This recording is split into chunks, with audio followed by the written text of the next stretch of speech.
জনবলের অভাবে ভিতরের কক্ষগুলো ফাঁকা, শয্যাগুলোর বেশিরভাগই খালি, হাতে গোনা কয়েকজন রোগী। নিম্ন আয়ের কৃষি ও শিল্প শ্রমজীবী মানুষের সংখ্যাধিক্যের জনপদ নীলফামারী।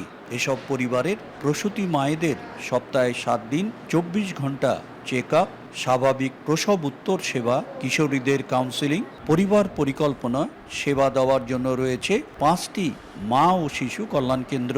কিন্তু চিকিৎসক, জনবল, চিকিৎসা যন্ত্রপাতি ও ওষুধ সংকটে কেন্দ্রগুলোর অবকাঠামো চাকচিক্য থাকলেও সেবা প্রদানে বেহাল। আমরা এখানে সেবা নেওয়ার জন্য আসি, কিন্তু ঠিকমতো সেবা পাই না। ওষুধ পানি আমাদেরকে বাইরে থেকে কিনতে হয়। ল্যাব আছে কিন্তু এখানে ট্রিটমেন্ট হচ্ছে না। জনবলের ঘাটতি আছে।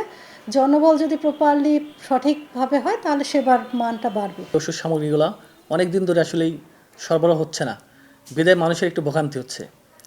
পরবর্তীতে ওষুধ সরবরাহ সাপেক্ষে আমরা মানুষকে বিনামূল্যে বিতরণ করতে পারবো। তবে জেলা প্রশাসক জানালেন, জনবল সহ যাবতীয় সংকটের কথা ঊর্ধ্বতন কর্তৃপক্ষকে জানানো হয়েছে।